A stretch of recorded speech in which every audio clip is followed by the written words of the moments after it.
Hello everyone, once again welcome to all of you on my beautiful channel physics mantra. मैं हूं आपका physics mentor तुल जैन।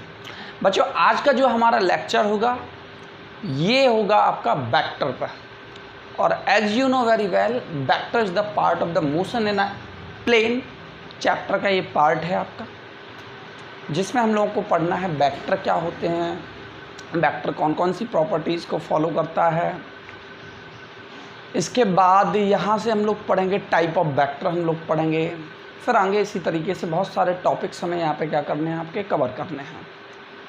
तो चलो स्टार्ट करते हैं आज की जर्नी। बच्चों, अगर अभी तक आपने चैनल को सब्सक्राइब नहीं किया हुआ है तो please subscribe my beautiful channel physics मंत्रा।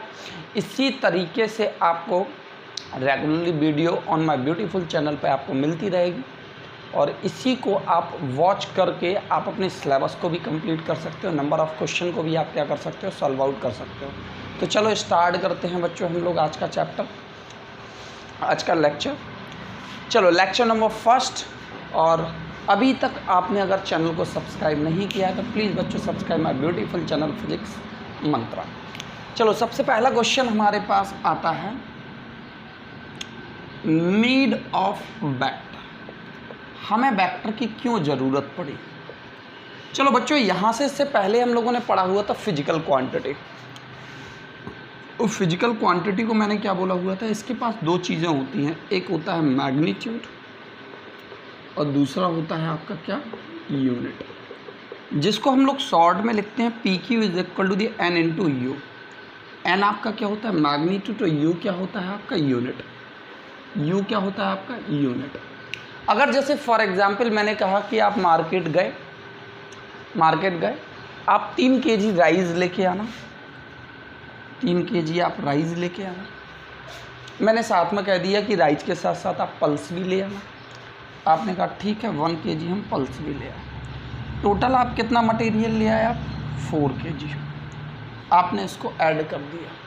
या फॉर एग्जांपल हमारे पास कोई एक स्टूडेंट आया, मैंने कल जैसे फॉर एग्जांपल कल की क्लास में कोई बच्चा एब्सेंट था। मैंने उससे पूछा बेटा क्यों नहीं आया स्कूल में, तो बोला सर मुझे फ़ीवर था। मैंने पूछा कितना फ़ीवर था, तो बोला सर मुझे जो है 104 डिग्री फ़ारेनहाइट फ़ीवर था। तो कहने का मतलब है कि यहाँ पे कुछ क्वांटिटीज़ ऐसी हैं जिन्हें रिप्रेजेंट करने के लिए मैग्नीट्यूड 3 + 1 4 हो गया, और यूनिट मतलब वो बता रही है किस चीज़ के बारे में बात कर रहे हैं, वेट के बारे में बात कर रहे हैं, टेम्परेचर के बारे में बात कर रहे हैं, जैसे फ़ारेनहाइट है, टेम्परेचर के बारे में बता रहे हैं। अब कुछ ऐसी भी क्वांटिटी हैं जिनको रिप्रेजेंट करने के लिए हमें डायरेक्शन की भी ज़रूरत होती है। Means there are the some physical quantity are there which needed the magnitude as well as direction. मतलब जिनके रिप्रेजेंटेशन के लिए या जिनको रिप्रेजेंट करने के लिए मैग्नीट्यूड के साथ साथ डायरेक्शन की भी ज़रूरत होती है। चलो देखते हैं बच्चों कैसे। जैसे फॉर एग्जांपल ये एक चौराहा है, और इस चौराहे पे आप खड़े हुए हो, आप किसी शॉप पे जा रहे हो। जैसे फॉर एग्जांपल आप जो है समोसे की शॉप पे जा रहे हो। यहाँ पे एक शॉप है आपकी चेलाराम की शॉप है, समोसे वाली। ठीक है, एक बच्चा है, एक आदमी है जिसे नहीं पता ये चेलाराम की शॉप कहाँ है। इस चौराहे पे वो आदमी पहुंचा, ठीक है, और इस चौराहे पे उसने किसी से पूछा कि भैया चेलाराम समोसे वाले की शॉप कहाँ है। अब ये बच्चे के अंदर एक क्वालिटी क्या है, ये कंप्लीट इन्फॉर्मेशन नहीं लेता है। तो किसी दूसरे वाले ने बताया कि यहाँ से 200 मीटर दूर, मतलब यहाँ से 200 मीटर दूर राइट साइड में, यहाँ से 200 मीटर दूर राइट टर्न लेना। अब 200 मीटर जो है वो यहाँ चला गया, 200 मीटर यहाँ चला गया। क्यों? क्योंकि उसने ये नहीं सुना था कि 200 मीटर राइट जाना है। उसने ये नहीं सुना था कि 200 मीटर राइट जाना है। ठीक है, यहाँ पहुँच गया। पहुँचने के बाद उसने यहाँ देखा कि यहाँ तो चेलाराम की शॉप है ही नहीं। फिर उसने किसी दूसरे आदमी से पूछा कि भैया चेलाराम की शॉप कहाँ है। उसने बोला कि यहाँ से 200 ये हो गया और 200 ये हो गया, टोटल कितना हो गया 400। उसने कहा कि यहाँ से 400 मीटर दूर कहाँ पे, ईस्ट डायरेक्शन में, चौराहे से ईस्ट डायरेक्शन में, मतलब पहले आप यहाँ से कहाँ जाओगे, चौराहा, और चौराहा से 200 मीटर आप कहाँ पे जाओगे, ईस्ट डायरेक्शन में जाओगे। फिर उसने डायरेक्शन नहीं सुनी तो 200 मीटर और आगे पहुँच गए, 400 मीटर और आगे पहुँच गए, और इस तरीके से करते करते करते वो फाइनली चेलाराम की शॉप पे नहीं पहुँचा। किस वजह से नहीं पहुँचा? क्योंकि उसने यहाँ पे प्रॉपर इन्फॉर्मेशन नहीं ली थी, और प्रॉपर इन्फॉर्मेशन का मतलब होता है बच्चों डायरेक्शन। प्रॉपर इन्फॉर्मेशन का मतलब डायरेक्शन। तो कहने का मतलब है कि there are the some physical quantity which need the magnitude as well as the direction for their representation. तो कुछ ऐसी भी फिजिकल क्वांटिटी हैं जिनको मैग्नीट्यूड के साथ साथ डायरेक्शन की भी ज़रूरत होती है रिप्रेजेंटेशन के लिए या फॉर द कंप्लीट इंफॉर्मेशन के लिए, और ऐसी क्वांटिटी को हम लोग क्या बोलते हैं, आपका वेक्टर क्वांटिटी बोलते हैं। क्या बोलते हैं? आपका वेक्टर क्वांटिटी बोलते हैं। तो क्या लिख सकते हैं आपका, there are some physical quantity which need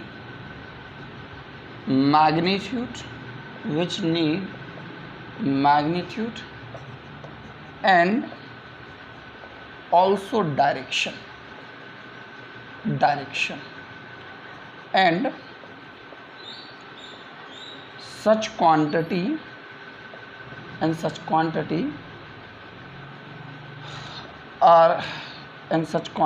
is called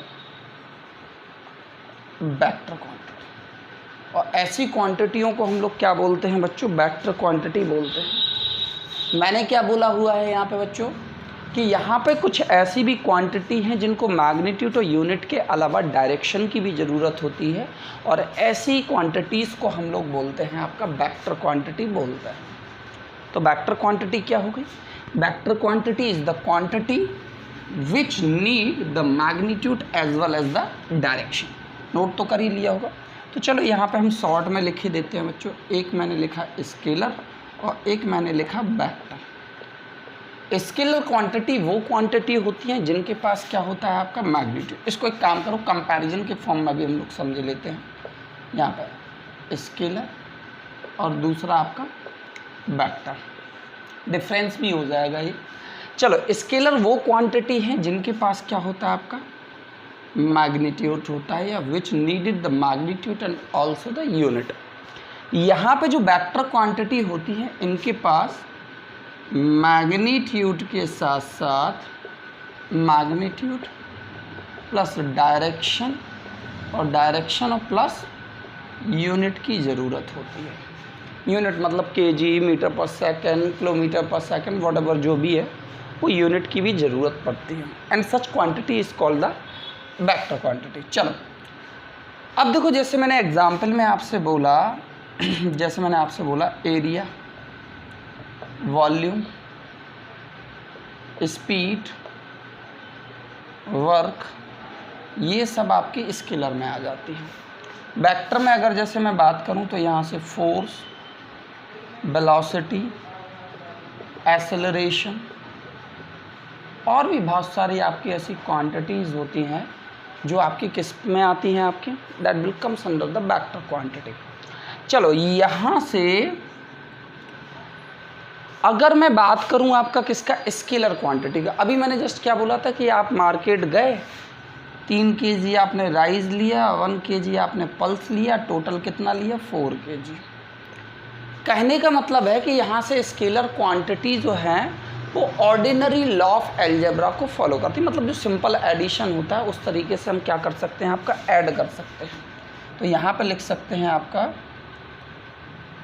means follow ordinary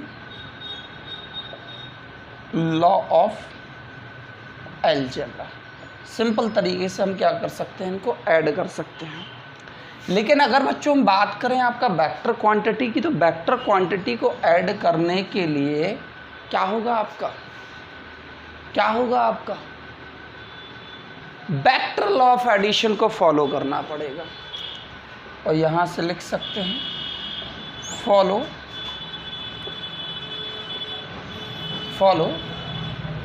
law of vector addition, follow law of vector addition. यहाँ पे तीन तरीके के वेक्टर मतलब लॉ ऑफ वेक्टर एडिशन होते हैं। पहला जैसे आपका ट्रायंगल, फिर पैरेललोग्राम, फिर पॉलीगॉन, ठीक है, इस तरीके से।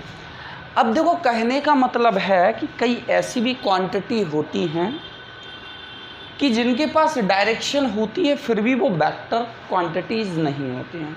ऐसी कई क्वांटिटीज़ हैं जिनके पास डायरेक्शन होती है लेकिन फिर भी वो वेक्टर नहीं होती हैं, क्योंकि वो लॉ ऑफ वेक्टर एडिशन को फॉलो नहीं करती हैं। चलो अभी हम देखते हैं एक एग्जाम्पल से। अब देखो, कहने का मतलब है कि जब हम इनको ऐड करेंगे कैसे, देखो इसको समझो ज़रा बच्चों। जैसे फॉर एग्जाम्पल मैंने आपसे बोला कि चिंटू जो है यहाँ से 4 मीटर कहाँ गया, ईस्ट डायरेक्शन में, और 3 मीटर कहाँ पे गया आपका, इन द नॉर्थ डायरेक्शन में। मैंने आपसे बोला कि टोटल डिस्प्लेसमेंट कितने का हुआ, तो आपने कहा 4 + 3 टोटल 7 का। भैया 7 का क्यों हुआ, इन दोनों के बीच में अगर पाइथागोरस मतलब थ्योरम यहाँ पे आप लगाओ तो टोटल डिस्प्लेसमेंट कितने का आएगा आपका, 5 मीटर का। कहने का मतलब है बच्चों कि ये जो ट्रायंगल लॉ ऑफ मतलब जो आपका लॉ ऑफ वेक्टर एडिशन है, that will depend on the direction also. या जैसे मैंने आपसे कहा कि यही जो चिंटू है वो 4 मीटर आपका आगे गया, 3 मीटर और गया, टोटल कितना गया, 7 मीटर। अब मैंने आपसे कहा कि 7 मीटर गया, 6 मीटर वापस आ गया, 6 मीटर वापस आ गया।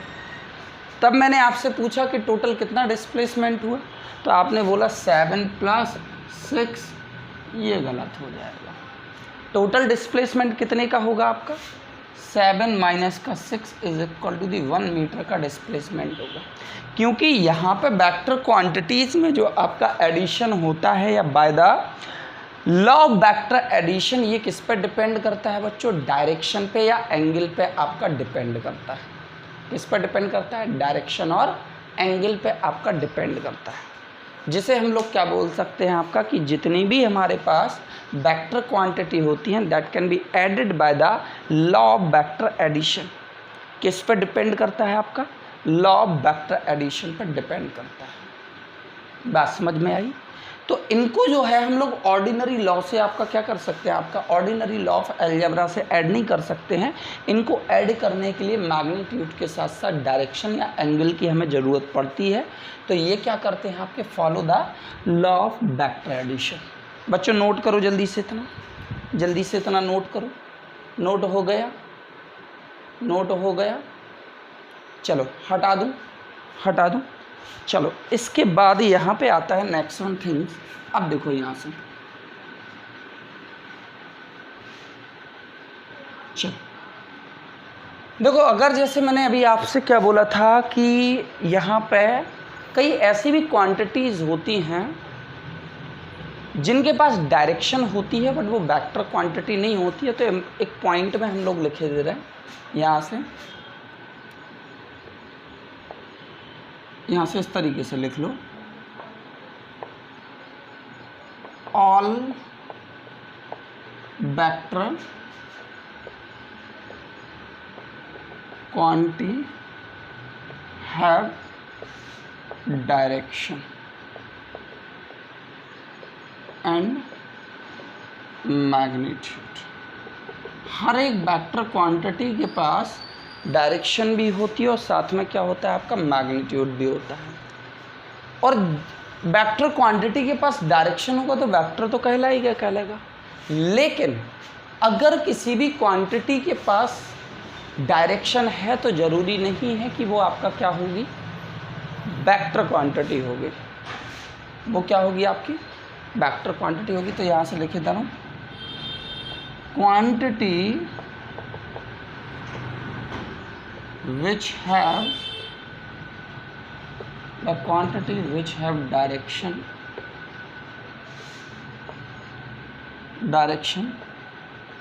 मे or may not vector, may or may not vector. चलो इसको इतना नोट करो, फिर मैं आपको फील दिलाता हूँ, नोट करो। चलो तो देखते हैं यहाँ पे हम लोग क्या लिख सकते हैं, आपका यहाँ पे बट लगा लो बच्चों। चलो but the quantity which have direction may or may not be the vector. चलो देखते हैं यहाँ से। जैसे फॉर एग्जांपल हमने क्या लिया, current is the one of the best example. चलो यहाँ से आपकी 3 एम्पियर की करंट आई, यहाँ से 2 एम्पियर की करंट आई, टोटल 5 एम्पियर की करंट यहाँ पे फ्लो होने लगी। या कोई दूसरा डायग्राम ले लो, यहाँ से आपका 1 एम्पियर की आई, यहाँ से आपका 2 एम्पियर की आई, टोटल यहाँ पे 3 एम्पियर की आपकी निकल गई। मतलब अब ये करंट जो है इसके पास डेडिकेटेड पाथ है कि इसी पाथ में जा रही, इसी पाथ में आ रही, इसी पाथ में आ रही, ठीक है। अब देखो यहाँ से जैसे करंट है, करंट के पास डायरेक्शन है, लेकिन फिर भी ये वेक्टर क्वांटिटी नहीं होती है। देखो यहाँ से डायरेक्शन है, डायरेक्शन है, डायरेक्शन है, फिर भी ये करंट जो है वो आपकी वेक्टर क्वांटिटी नहीं होती है, बिकॉज इट डज नॉट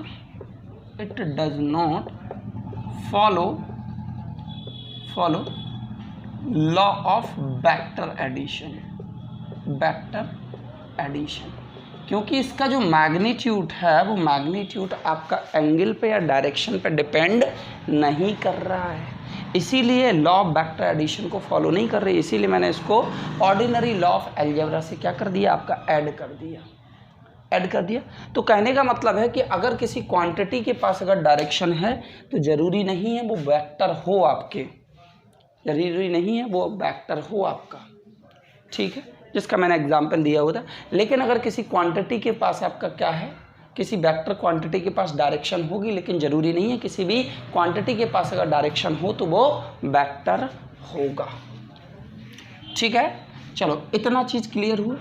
अब यहाँ से कुछ इम्पोर्टेंट पॉइंट पे बात करते हैं बच्चों। चलो यहाँ से नोट करो important point related to vector. कुछ इम्पोर्टेंट पॉइंट के बारे में हम लोग बात करते हैं।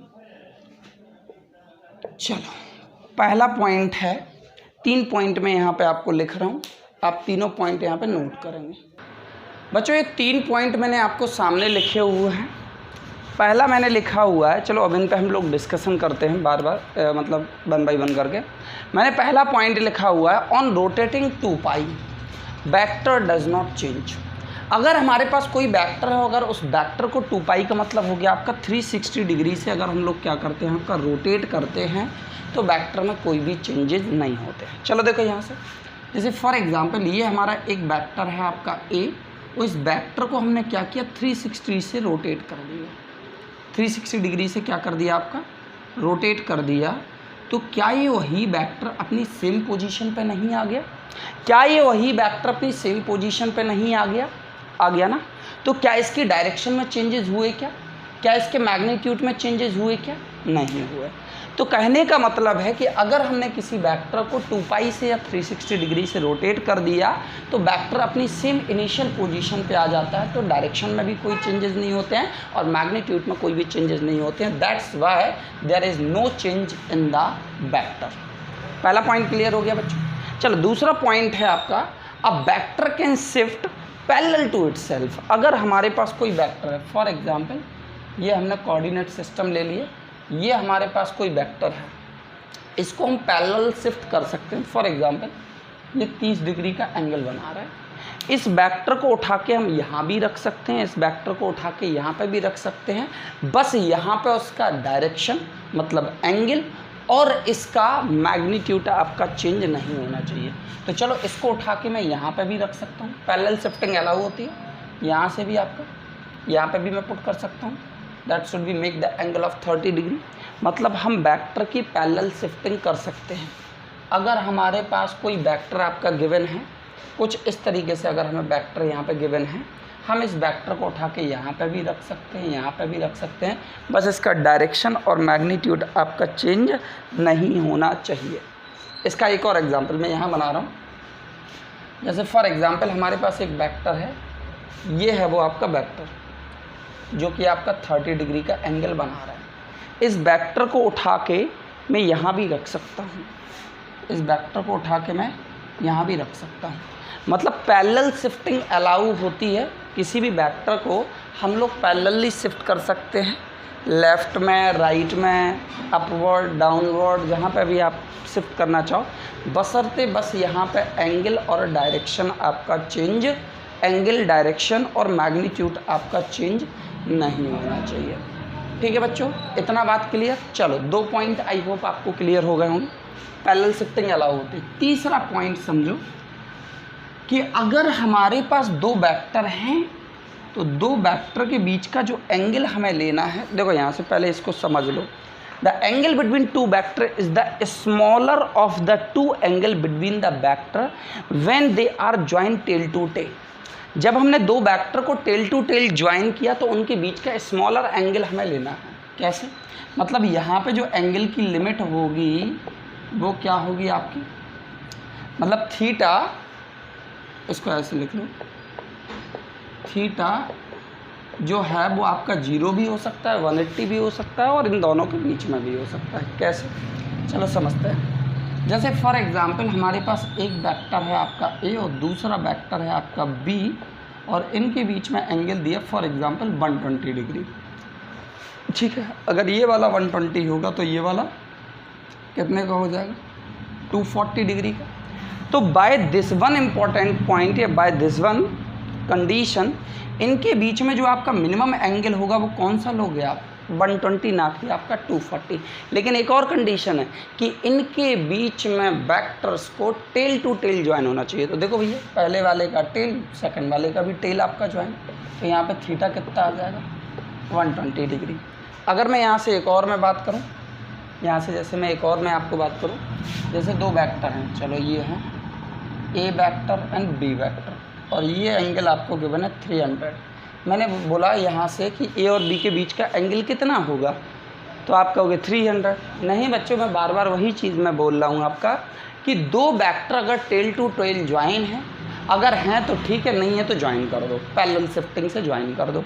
तो उनके बीच का एंगल आपको मिनिमम एंगल लेना है, तो मतलब यहाँ पे थीटा इज इक्वल कितना हो जाएगा आपका 60 डिग्री हो जाएगा। चलो एक और एग्जाम्पल लेते हैं। ये आपका ए वेक्टर है और ये आपका बी वेक्टर है और इनके बीच का एंगल 120 डिग्री। अब थीटा बताओ, अब थीटा बताओ, थीटा बताओ। अब क्या ये टेल टू टेल ज्वाइन है क्या? नहीं है। तो अगर टेल टू टेल ज्वाइन नहीं है तो पैरेलल शिफ्टिंग करके टेल टू टेल ज्वाइन करो, फिर उनके बीच का मिनिमम एंगल लो।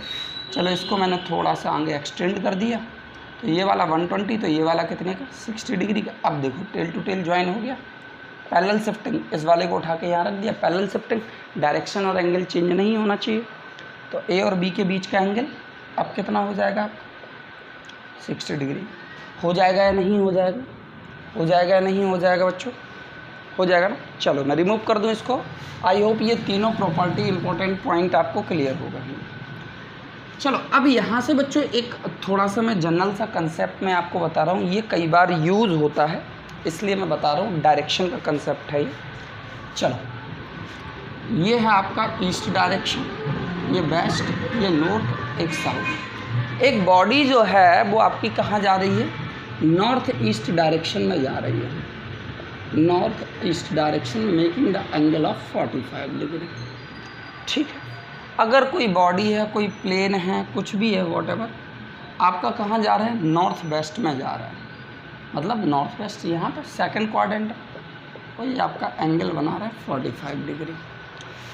तो नॉर्थ ईस्ट का मतलब क्या होता है बच्चों, नॉर्थ ईस्ट का मतलब होता है नॉर्थ ऑफ ईस्ट, मतलब ईस्ट से नॉर्थ की तरफ मूव कर रहा है, ईस्ट से नॉर्थ की तरफ मूव कर रहा है, या नॉर्थ डायरेक्शन में कहाँ से, ईस्ट डायरेक्शन में। चलो अब अगर मैंने आपको लिख दिया ये वाला, 30 डिग्री का एंगल, ये बॉडी है आपकी, ये चलो ए वेक्टर है आपका, ये ईस्ट, ये वेस्ट, ये नॉर्थ, ये सॉरी साउथ। चलो इसका नाम बताओ जल्दी से, अब इसका नाम बताओ जल्दी से, चलो 10 डिग्री का नाम बताओ, जल्दी से बताओ, जल्दी से नाम बताओ। चलो अगर मैं इसकी बात करूं तो ये कहाँ से जा रहा है बच्चों, सॉरी ये नॉर्थ होगा, ये साउथ होगा, ये वेस्ट होगा, ठीक है। अब ये कहाँ से कहाँ जा रहा है, ईस्ट से टुवर्ड द नॉर्थ, तो क्या लिख सकते हैं आपका 30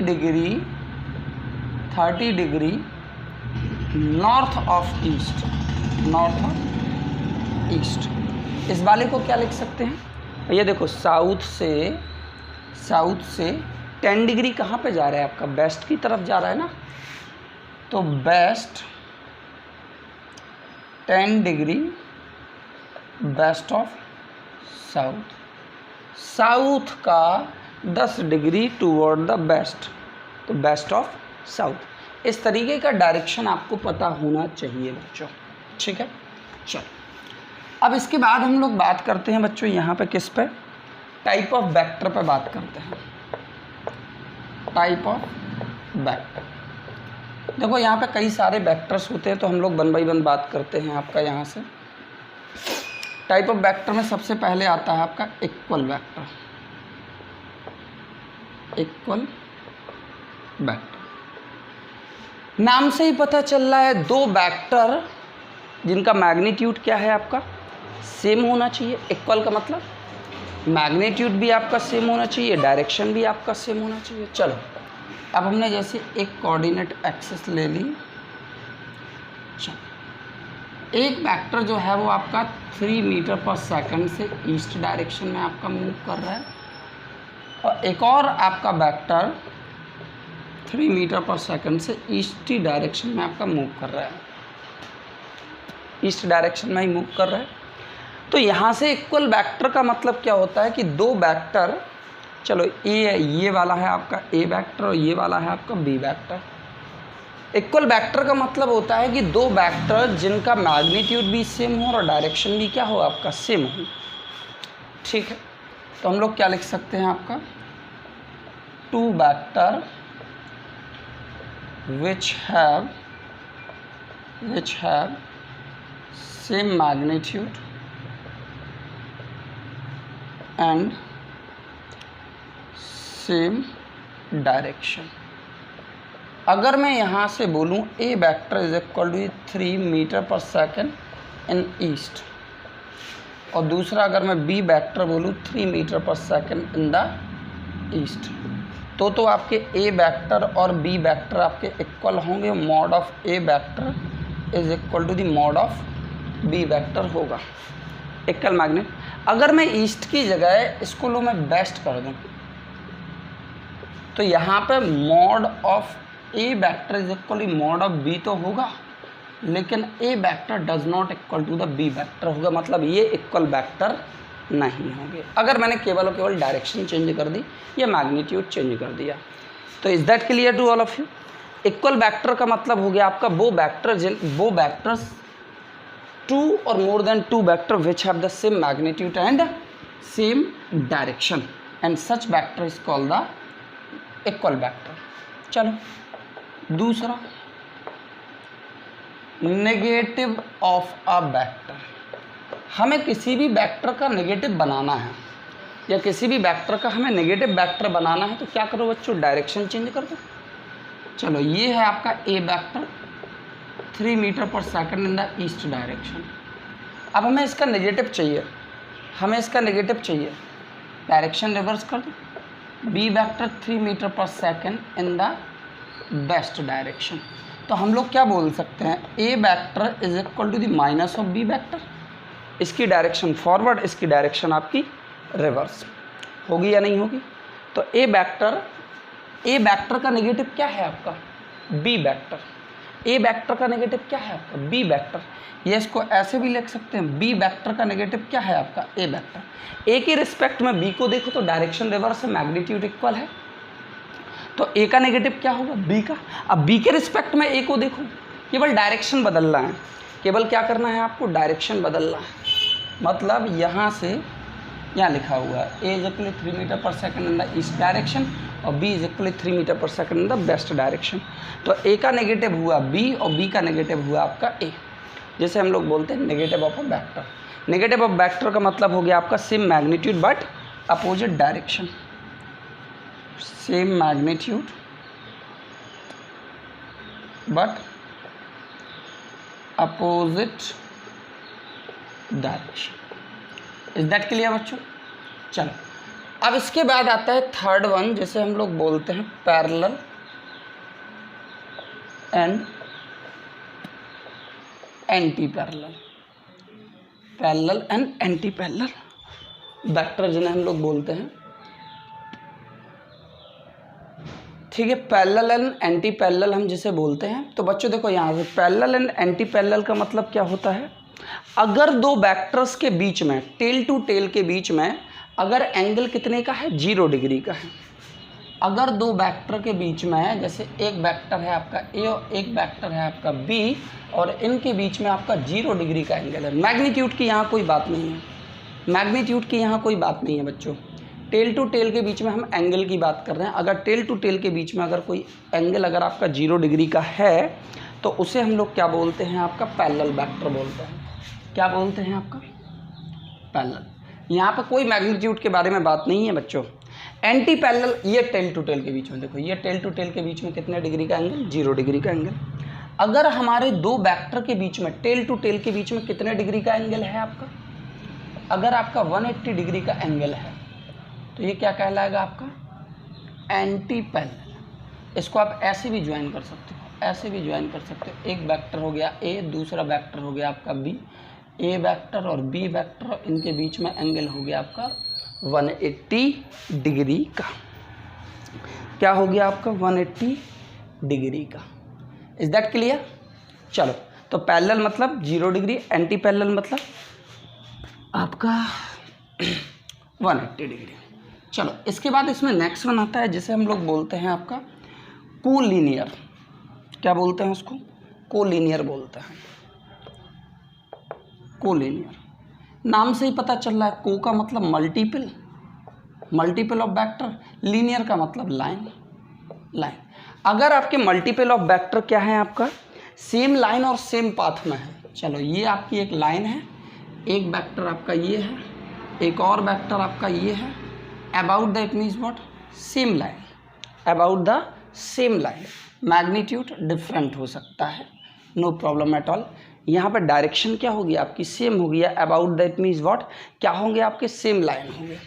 तो यहाँ से कोलिनियर को क्या बोल सकते हैं आपका, कि इट मीन्स कोलिनियर और सेम लाइन और सेम पाथ, और सेम पाथ, जिसे हम लोग क्या बोलते हैं आपका, कोलिनियर बोलते हैं। चलो लास्ट वन हम लोग बात करते हैं बच्चों, कोप्लेनर। कोप्लेनर का मतलब होता है जब multiple of vector which lie in the same plane, which lie in the, चलो यहाँ से लिखे दे रहा हूँ, which lie in the same plane, ठीक है। अब यहाँ से एक दो पॉइंट और लिख रहा हूँ। दो वेक्टर हमेशा कोप्लेनर होंगे, दो वेक्टर हमेशा कोप्लेनर होंगे। अभी मैं इसको बता रहा हूँ, two vectors will always be coplanar. मतलब दो वेक्टर जो होंगे वो हमेशा सेम प्लेन में आपके लाई करेंगे। थ्री वेक्टर जो होंगे वो may or may not be, three vectors may or may not B coplanar. चलो अब इस चीज़ को फील लेते हैं। मैंने क्या बोला, दो वेक्टर हमेशा आपके क्या होंगे बच्चों, सेम प्लेन में होंगे। चलो प्लेन का मतलब क्या होता है, एक सरफेस। प्लेन का मतलब क्या होता है, सरफेस, और सरफेस मतलब 2D वाली। चलो मैंने ये दो वेक्टर ले लिया, ये दो वेक्टर ले लिए। चलो सबसे पहले ये दो वेक्टर ले लिया। ये क्या करेंगे आपके, ये क्या करेंगे आपके, देखो इस प्लेन में लाई कर रहे हैं। ये आपका जो फ्रंट पेज है या जो रजिस्टर है वो क्या है, 2D है, दो ही एक्सेस है, एक्स और वाई है। चलो अब अगर मैं इन दो वेक्टर की बात करूँ तो इन दो वेक्टर किस प्लेन में लाई करेंगे, देखो इस प्लेन में लाई कर रहे हैं, देखो इस प्लेन में लाई कर रहे हैं। चलो इन वेक्टर्स को मैंने इसकी जगह इस तरीके से ले लिया, देखो एक ही प्लेन में लाई कर रहे हैं, देखो एक ही प्लेन में लाई कर रहे हैं, किसी भी तरीके से ले लो, देखो एक ही प्लेन में लाई कर रहे हैं, एक ही प्लेन में लाई कर रहे हैं। मतलब यहाँ से कहने का कि दो वेक्टर अगर हमारे पास हैं तो दो वेक्टर आपके क्या करेंगे, that will always lie in the same plane. Coplanar vector का मतलब हो गया कि it means the vector which lie in the same plane, और दो वेक्टर हमेशा एक ही प्लेन में आपके लाई करेंगे। तो बच्चों आई होप यहाँ तक जो हम लोगों ने बात की, आपका basic introduction of vector quantity में ये सारी चीज़ें आपको क्लियर हुई होंगी। अब हम लोग बात करेंगे नेक्स्ट लेक्चर नंबर 2 पे, जो कि कल आपको अपलोडेड मिलेगा मेरे ब्यूटीफुल चैनल फिजिक्स मंत्रा पे। Thank you and have a good day to all of you, love you and take care.